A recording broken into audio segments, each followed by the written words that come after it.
Welcome to Geordie Lass and Doc Sass. One day, a Geordie and a Canadian walk into a bar and decide to start a podcast about relationships, and what a topic that is. No subjects are off limits. Get in touch today with us at geordielass.com or email info@geordielass.com and let us know what you think and what we should talk about. Welcome to the podcast. Hello. Hi. Hello. How's it going? Oh, I'm good. Still dispatching from Greece, hanging out, learning about one new word a week. So at this pace, I should be fluent in about 50 years. I do not have a brain for languages. Yeah, it's you look hard. like I can barely speak English. Oh my gosh. Oh, I mean, that's funny. I'm monolingual. I was raised in a one language sort of environment, and it's totally different. People that I know who, like when I was living in Delhi, and they speak like 6 or 7 languages. It's just insane, and they can kind of pick up new ones, like they're picking up like a new spring wardrobe. It's just wild. Yeah. It's wild. I've got a friend who's German, lives in Switzerland, and speaks like fluent English. And sometimes if you're on a video call and then her family come in, and then she suddenly will just switch immediately from English to German. I'm just like, I don't even know how to do that. Amazing. Like, I can barely consider the word that I need next in English. Yeah. Without then suddenly switching. So I've got great admiration for people who can just kind of really switch it up and just have a real knack for learning languages. Mm-hmm. Oh gosh, totally. Yeah. Well, I'm trying to challenge my monolingual brain. How is the springtime treating you? What's been going on in Jersey? No, it's good. Yeah, it's just nice to see kind of some later light nights and kind of get out and have a nice walk in the evening and things like that. It's just, it makes such a difference, doesn't it? Oh, totally. Oh, yeah, totally. Yeah. That's so nice. And today, finally, do you remember I was complaining about my desk order?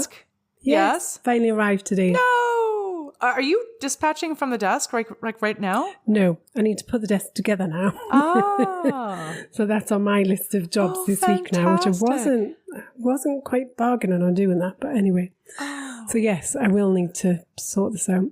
Oh, fantastic. You know, I was only fully 4.5 months late. Oh, jeez. I thought it was a scam for sure. I was like, this is like the, we have 4 million pounds in your name bequeathed to you by this prince from some fabulous country. If only you'll send us a check for $5,000. Good. I'm glad to hear it. Congratulations. So yes, I'm the proud owner of a new desk, and next time we record, hopefully it'll be set up and running and be good to go. Very good. I'm excited. Yes, awesome. Me too. Okay, well, maybe this is one of our last relationship news correspondence on the old desk. So yeah, I think it might be. Give it to me straight. What's going on? Okay, today's news. I'm going to share with you the modern trends of divorce that we need to be aware of. Oh, God. Oh, geez. Okay. Everything has to have a trend. Okay. It does have to have a trend, including divorces. All right. So the first one is everything's being done online.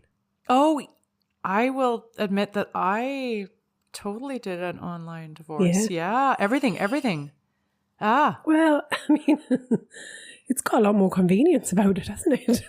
It does. Yes. Oh my gosh. I'm feeling a little shy to admit this, but yeah, especially if you're uncontested and there's no disagreement or, acrimony or difficult division of assets or children, it's kind of like a drive-through. That sounds terrible.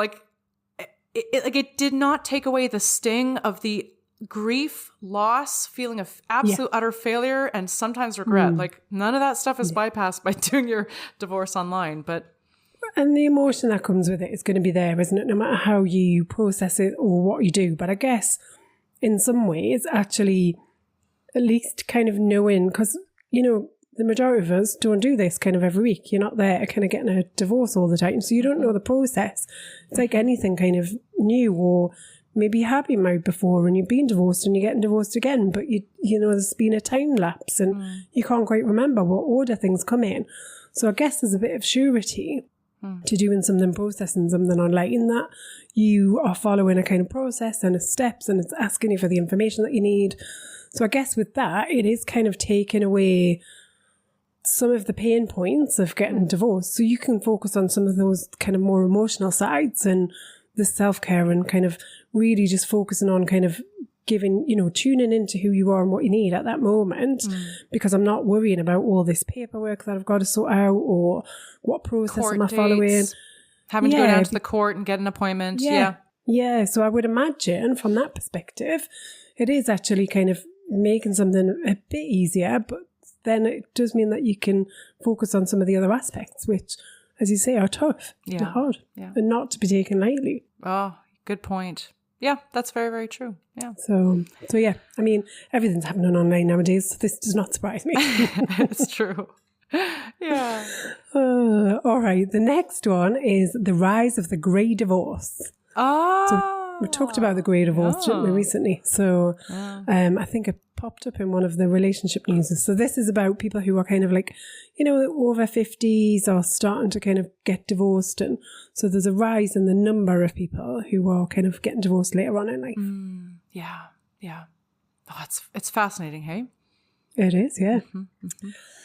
The next one absolutely terrified the bejesus out of me. Oh, God. Okay. Not divorce parties. And I wouldn't have thought about this at all. So apparently if you are going through a divorce, you need to be really careful about what you comment on social media because it can be used against you. Oh my God. Of course. Exactly. Yes, of course. So beware of those 2 a.m. late night ranting on social media when you wake up the next day, regret what you've written. Oh my gosh. It may still be there for somebody to use against you. Oh, okay. All right. Yeah. That stings. It's harsh, isn't it? Yeah. It's harsh. Oh my gosh. Yeah. So number 4 is the increase of birds nesting. Oh. We talked about this one before as well. God. So this is where the family themselves, so the kids don't leave the house, the parents kind of move in and move out. So rather than, I guess in the past, what would happen would be you'd kind of say, right, okay, we are separating and we're going to get 2 different locations to live in and the kids will kind of shuttle between the locations. This is saying, no, the kids stay put and the family house stays intact and we get different accommodation and we, as the parents, move in and out, but the kids have continuity and they stay exactly where they should be. Man, I just don't know. But anyways, yes, it is an increasing trend. Oh my gosh. I think it would take a lot, right? I think I would personally struggle with that because I do very much like to have my own space, which is kind of my sanctuary. And I would kind of feel like I wouldn't have this.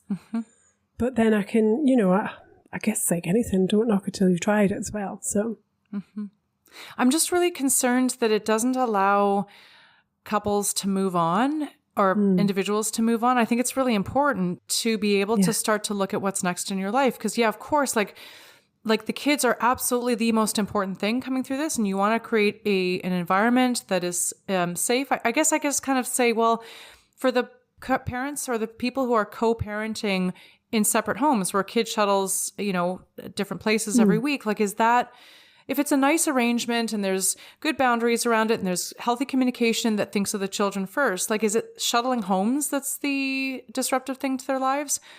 So I don't know. And I think it's different for every family, right? My kids got to a certain age where they were just like, do you know what? I don't think I really want to move in between houses anymore. And they're of an age where they could make that decision. So that kind of, in some ways, it's a bit self-leveling. At some point, it will just level itself out. Yeah. But, all situations are different and everyone's got to make the choices that are right for them, that suit their circumstances and their individual, children and their needs. Yeah.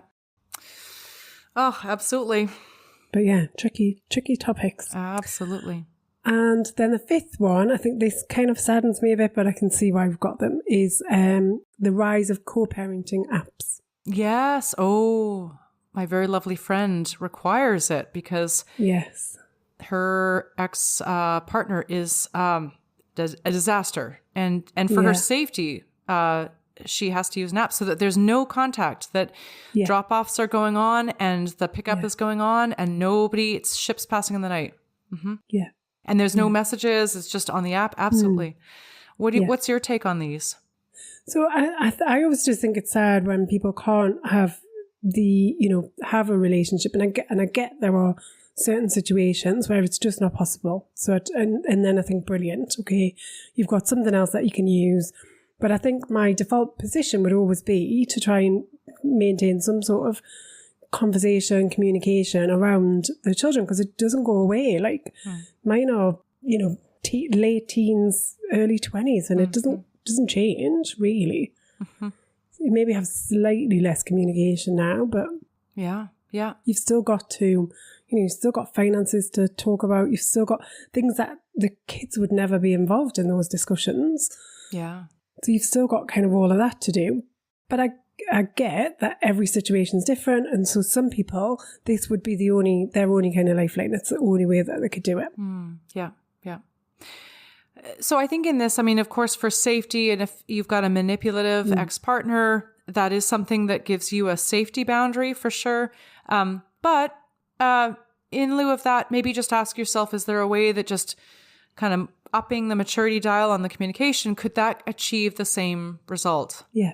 Because it is true. And I've heard people say, like, they will always be in my life, that my ex-partner will always be, like, we share kids together. Yeah, they will. Oof. All right. Well, that's a list. That's a bit heavy. Longest relationship I've ever had. Yes. Because you're still having the relationship in some shape or form. Yeah. So, absolutely. Yeah. Oh, okay. Well, that's sobering, but necessary, right? Times are changing. Oh my God. Totally. As ever. Okay. Well, thank you to the correspondence desk. I hope that the new desk is going to be just as fiery and keep us on our toes, give us a bit of thought-provoking material to munch on. Yeah, let's see what the new desk can deliver. You got it. All right, let us slide to a hot topic, madame. All right, let's go. Okay.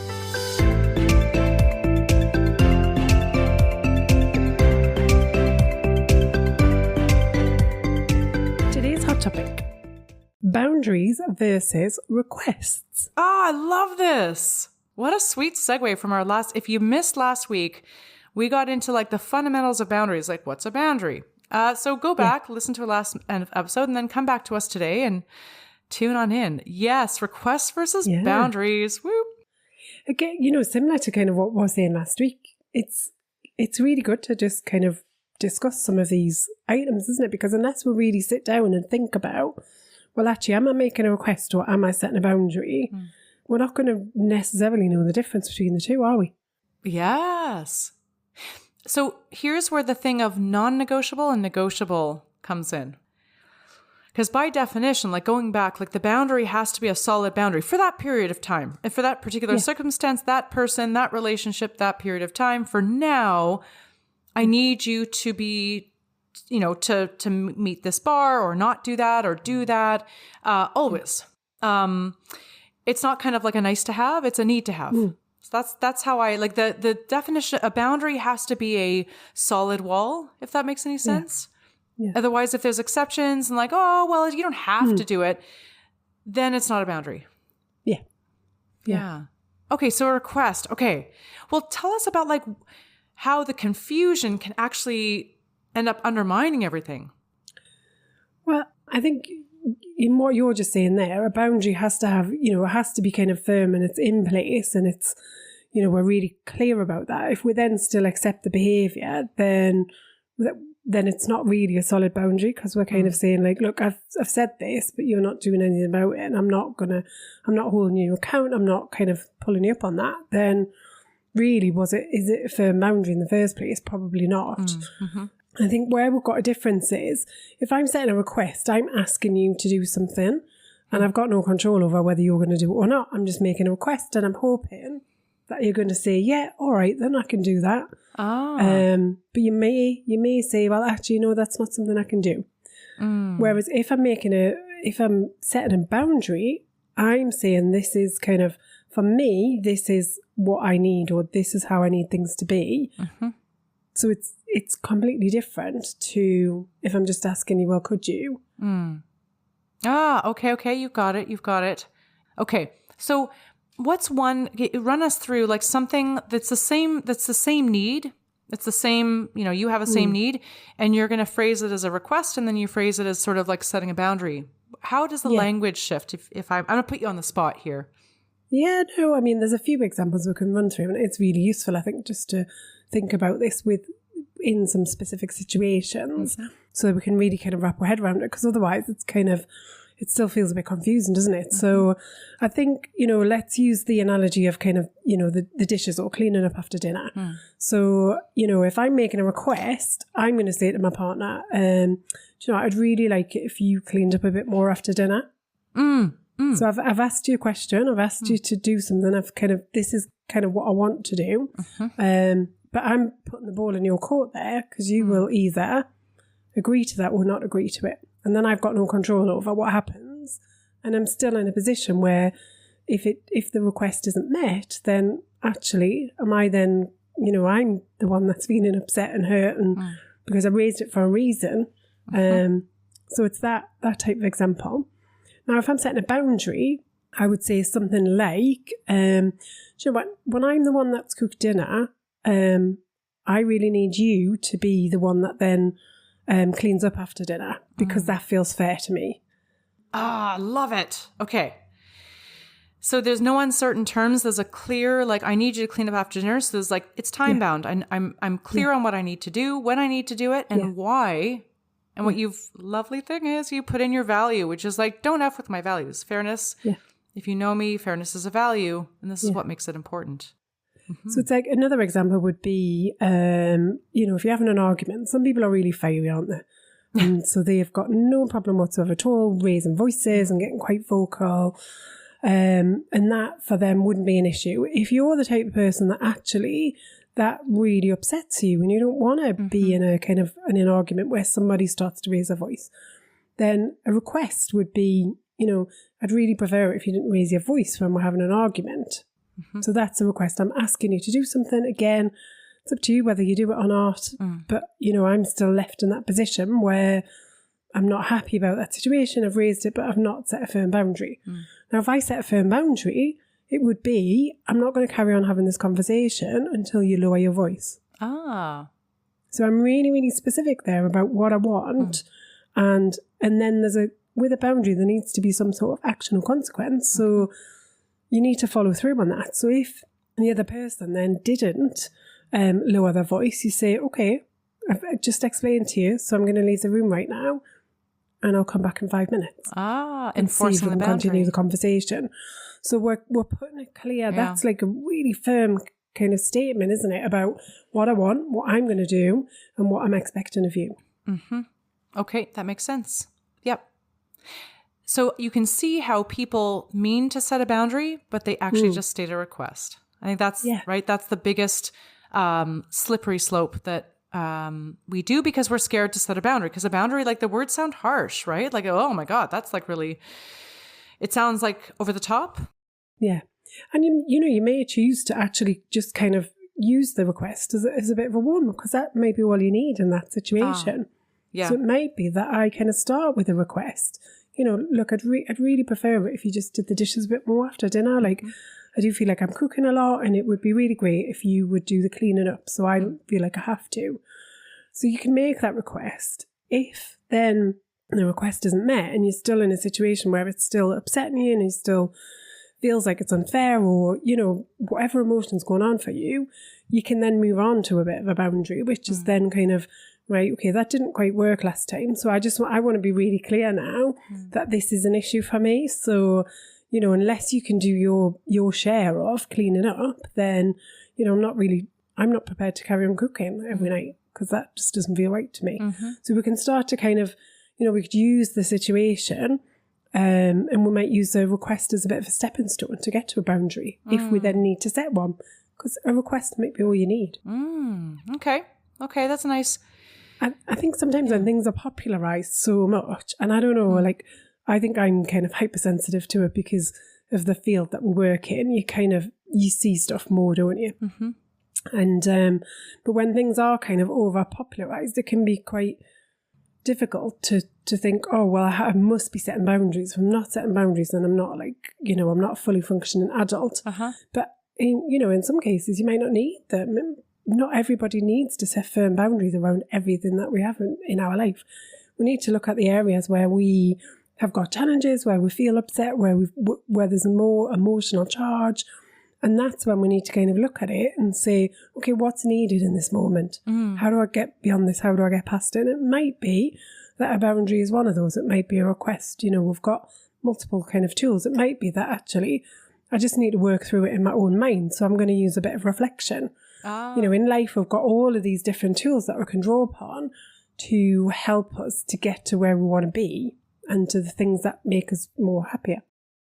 Very true. Because correct. A boundary is where my values are being trodden upon. I'm feeling anxious, controlled, or out of control, angry, resentful. So I need to set a boundary so somebody doesn't keep unintentionally or intentionally manipulating or over treading on me so we can have a functional relationship. Or it's a request to be like, you're kind of pissing me off, stop it. Or I'd like it if you would. That's kind of a warning shot. And then there's the possibility of like, man, I've asked them to do the dishes. I kind of want fairness. Fairness is like really important, but I'm kind of noticing that the dishes aren't getting done. But you know what I also notice is that they're cooking every night and I'm not. So maybe that's me shifting my expectations to say, it's all right if I do the dishes and they cook. And I guess, reality being, do I want to die on this hill? Or will I compromise and shift my expectations? So yeah, that's absolutely another tool for sure. Yeah. Yeah. Because I guess the step after that is you build in some sort of ultimatum. If things get so kind of beyond and, hopefully this isn't just about the dishes, but there'll be lots of things. But, if we're so at that position where we're just like, no, I really cannot take this any longer, then, that's when the ultimatum comes in. And that really is a kind of hard, they saw that option. Right. Yeah. Yeah. Okay. All right. So it's nice to see that a request doesn't necessarily need to be a weaker boundary, an unintended fail at a boundary set, but it can actually be a really great tool for the things that you're like, kind of pisses me off, would like it if you didn't have to do that, but it hasn't reached the level of violating a value of mine yet. Yeah. And I think the other thing I'd say just on this topic as well, that's really key is how we position these things with our partners. And it could be, it might not just be your partner, it could be your friend, your boss, your mother, your sister, your auntie, your uncle, whoever. How you position it is key to actually then having that request met or that boundary honoured. Because what we don't want is to position it in such a way that the other person feels like they've got no choice but to come out fighting and defend and to kind of deflect in that moment. Oh, yes. Right. So I think there's a bit of art and kindness when we come to deliver some of these things. And it gets to those 2 a.m. emails that you talked about. Like that's where we have to check our reaction and let things sit and emotionally regulate ourselves to be able to get to the response. Yeah. Because it's one thing to be like, just be kind and so forth. And yes, but like our initial reaction when we're triggered is going to be one of like being pissy and angry and dick energy, because we're triggered, we're feeling uncomfortable, and we want our partner to feel the same degree of discomfort that we do. I'm hurting and I want you to hurt too. Yeah. Or I want to demonstrate how much I'm hurting so that you know how, like, what you have done to me. This is how we think and feel anyway. The reality is that we need to deal with whatever it is that's going on. Yeah, that's true. Damn. I know. I'm sorry. Being an adult. I'm sorry. Oh, man, more bad news. Tell me about it. Yeah. No, but that's helpful. And it is true. A boundary is like a hammer. It's like a mallet, right? Where a request is more like it's a gentler tool. It's like a scalpel. It's not as heavy and strong, but if it's what it's needed, it can do just what is needed without causing damage to other structures. Yeah. Appealing to the surgeons out there. Mm-hmm. Don't hire an orthopedic surgeon when a plastic surgeon is what you need. I genuinely don't think I could be a surgeon, There are some jobs where I just think I couldn't do that. Well, I couldn't. I love the dexterity and I love doing exacting work with my hands. I remember being really very excited about, especially not big, huge surgeries like the big gen surge abdominal things, but like the little skin surgery. So I think I would have loved that, but I'm actually terribly squeamish. So I had to I learned techniques to not faint in the OR when I was going through training, because I am a huge fainter. And yes, kids, don't let that stop you to go into medical school. You too can be a fainter with blood and still make it through. Yeah, I'm not very good with blood. I'm not very good with other people's blood or my own blood. I don't think I could do it. Oh, I hear you. You know when they're doing operations on TV, I literally have to look away from the screen. Me too. Cannot watch it. Me too. I have to look away from the screen. You became a doctor. I know. This is crazy talk. No, I know. I mean, I'm so squeamish. I have to look away. Yeah, it's crazy. Yeah. But hey, but you know, to be honest, I actually like it because I feel like if you're not squeamish of blood, I'm like, is part of your humanity missing? I like I like being very sensitive. It overall serves me. Yeah. It doesn't serve me if I were in the OR needing to stay conscious. That actually has actually been an issue. So would not save your patient either. No, that's why I do family medicine and reproductive health. Yes, exactly. Well, we've learned something new about each other today. Yeah, there you go, Sarah. We are more aligned. We both like our tea in the morning, and we both do not like blood. We're bonding over our squeamishness. I know. Huh, that's awesome. Right, but before we get back off track and start talking about something else, I think we need to go to a question. Oh, let's do it. Yeah.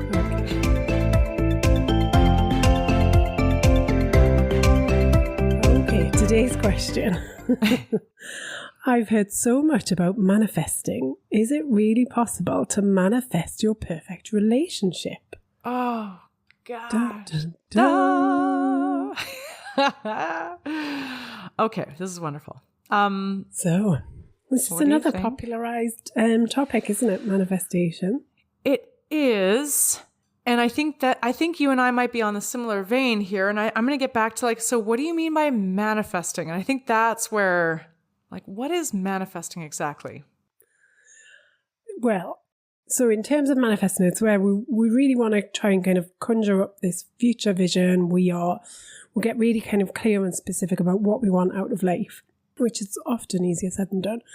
And then if we're going to manifest it, we want to be as clear as possible in the description. So the belief is that if you are really, really clear about what you want and you get really specific on what that looks like and time frames and all of those things, that the universe will help to deliver the things that you're asking for.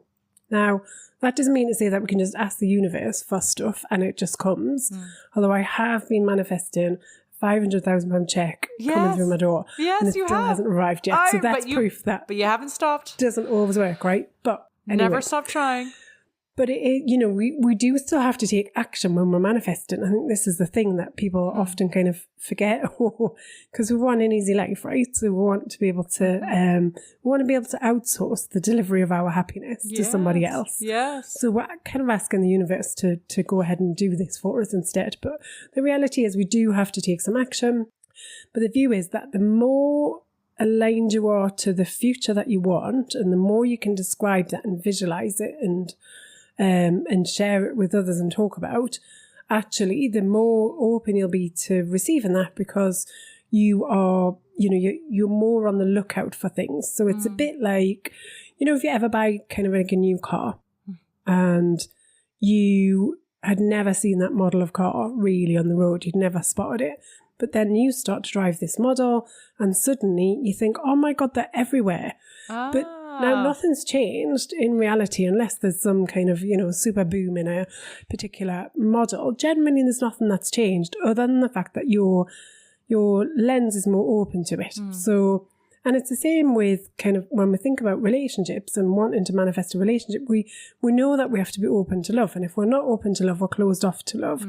And we'll have these kind of invisible barriers and walls that go up around us, where somebody else will get a sense if they approach us, actually, I'm not going to approach that person. They don't seem very approachable. So you're not going to be open to some of those experiences where you're more likely to meet somebody or create a kind of, a positive connection that you can then develop further. Was that a really long-winded No, answer I'm to your hearing. question? No, I'm listening. That's my views anyway. I don't know. I'm not an expert on manifestation, I have to say, but that's kind of my take on it. Oh, and I think that in the common use of it, that's exactly what it is. I think, for me, there's one thing about just sort of being open to it and manifesting and thinking about it a lot. Like a lot of the time, your thoughts dictate your feelings, dictate your actions, and that's fine. I think the thing, though, is the thing that really gets us in the way of the relationship that we want is actually our steadfast belief that we don't deserve it. And if you say like, oh, no, I believe I deserve it. I'm like, well, there are unconscious messages that are sabotaging, I'm going to say me and most people every day, that is based on the beliefs that we have about who we are and what we deserve and that worthiness of unconditional love. So the manifesting is one thing, but it has to be accompanied by looking for those messages, those quiet messages that mean that when I meet somebody who's really nice and treats me well, that I'm not going to be immediately turned off by them and then going to want to go find a bad boy who will trash my heart around, right? Like that behavior of mine of like always going after guys who don't want me back, avoidant types, that is coming from a fundamental belief that I don't deserve the relationship of my dreams. So that's where like the manifesting can include that, but I could journal 500 times a day and be like, I want a guy to do whatever, but I have to do the hard work of dismantling the blocks. Yeah. And that's the hard part. So how do we think about the manifesting with the hard work, not the easy manifesting with fancy journals? Like not to shit on fancy journals, but I'm just saying. I was going to say, hey, don't be dissing a journal. I know you are a journal girl. You do like a good journal. I do like a good journal. Every so often I buy a new one. Yes. And you have several journals for several different purposes. I do. Yes, indeed. Yeah. So how do you get onto yourself? So I think you're right. It is about, we have to be being open and being ready for love does involve us saying, yep, but you know what? I am worth I am worth meeting somebody. I've got a lot to offer. I've got I'm a great catch. I've got the things that are going to make a relationship good. And I know that. So we can use journal to reflect on some of those points. Yes, correct. Preferably a fancy, pretty one. Yeah, but it comes to a lot of things. It's about how do I talk to myself? Who do I surround myself with? How am I bringing joy into my own life? How am I getting in touch with who I am and challenging some of the areas of my own personality that I maybe don't like, but at the same time, simultaneously, really looking at my strengths and what it is that I've got to offer and where I do really well in, because we've got so many more strengths generally than we have negative points. But yet we'll focus on all of those negative issues. So there is a level of that, as well as then really thinking about the relationship that I want in the future. Who would that be with? How would they treat me? What would we do? How would we spend my time? Would we have children? Would we not have children? Would we want to live together? Would we not want to live together? It doesn't matter what career this person does. All of those things, because some of those things can have a big impact, in the relationship and achieving some of the things, going back to kind of surgery. If somebody's a surgeon, chances are they're going to be, working really hard in their field to try and excel, because they're going to be kind of really passionate about the job that they're doing, and they're going to be putting in some hours in order to get there, right? Like we know people who, junior doctors, they work ridiculous hours, right? So you must know this from your training. So if I'm somebody who really enjoys spending my time with my partner at the weekend or in an evening, and that's really important to me, I probably don't want to be dating a neurosurgeon. So sometimes some of those other aspects, which we might see as quite superficial, can actually play an important part in the relationship. You've got it. Absolutely. Yeah, good point. The thing I picked up quite strongly from that question is manifesting the perfect relationship. Good catch. All right. What are you thinking? That just worries me, because there isn't a perfect relationship. And if we're going into it thinking, it's all well and good to have a desired picture about the relationship that we want in the future. And it's good to know your boundaries and what my kind of hard yeses and hard no's are. and the lines and all the rest of it. But at the end of the day, relationships are still messy and complicated and different, and it's never going to be perfect. I don't know. I get that. It's just kind of a bit of a warning to me, a bit of a red warning there about expectations. And if I'm expecting it to be perfect all the time, I'm always going to be disappointed. Yes. Oh, and heck yes. And there is no such thing as perfect. I mean, you're right. Like, and it's also outsourcing that I don't have to show up, that there's, you know, it's never been me that's the problem. It's just been the relationship that's not been perfect. And once I find the perfect relationship, all of the road bumps will go away. But we can't escape ourselves. We're always present. And guess who's always like making mistakes and doing things, you know, guess who could always improve is ourselves. That's the thing, is like taking more than 0% responsibility is us. So yeah, it's just a bit of a kind of watch point, isn't it? We've got this kind of desire, and it's great, and it's, you know, we really should be clear about what we want, because most of us aren't. So I'm not knocking kind of that aspect of it, but I think just be careful.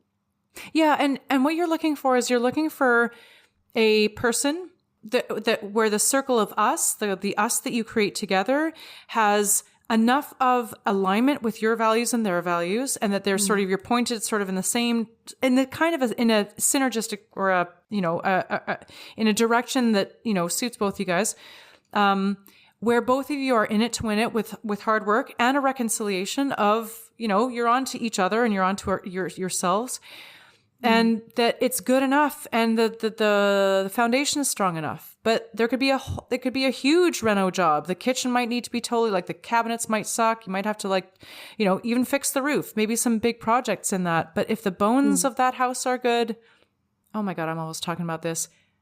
But that's the only thing you're looking at. You can't find a perfect house. There's always going to be something, and you don't want to find out after you've closed the sale, right? You want to, you want to know. Like, it's a wonderful question to ask. Like, how are you going to fuck this relationship up? How am I going to fuck this relationship up? Like, what are my tendencies that I have to watch for? Yeah. And let's put those in the front and center of the room so that we know what to work on, right? Not like, I'm the perfect partner. I'm going to be on best behavior all the time. Yeah. It's too true. Right. Yeah. Yeah. Oh my gosh. Okay. Well. Yeah. So I feel like we manifest away. Manifest away with hard work and intention and consciousness. Yeah. Gosh, the sirens always come up. Now it's the sirens of Athens. They always come up to punctuate an important point. Oh my God, now it's the fire trucks. Holy crap. Well, I don't know what's going on. Anyways. Oh, yeah. Yeah. Did I leave a stove on? I can't remember. Anyways. Let's hope not. Oh, gosh. Well. All right. So you're fired up and ready to go. Yes, indeed. Indeed. I'm looking forward to treading into the summer with some, it's going to be a summer of experimentation and freedom and such. So for everybody out there who's joining me in this quest to, do the work to be a better partner and lover and friend and, just, have a summer of renaissance and relationship. Join me. Come along. Well, it's a nice time to just enjoy some moments, I think, with your relationship, whether that's exploring new relationships or your existing relationship. It's a nice time to, you've got a bit more energy, I think, in the summer. So it's a good time to face up to a few things. You've got it. You've got it. Nice. Alrighty. I think we're ready to call it a night and you to get to your dinner and absolutely. Lots of things to be excited about. All right. Till next time. Till next time. So that's it for another week of Geordie, Lass and Doc Sass. We hope you've enjoyed listening as much as we've enjoyed chatting. Get in touch and share your questions for relationship remedies and any hot topics you want us to cover. If you need help navigating all things relationships, Anna and Sara are available for one-on-one coaching support. Email info@geordielass.com. Please remember to like, share, subscribe if you've enjoyed listening. And if you've not, how on earth have you made it this far? I promise we'll try harder next time.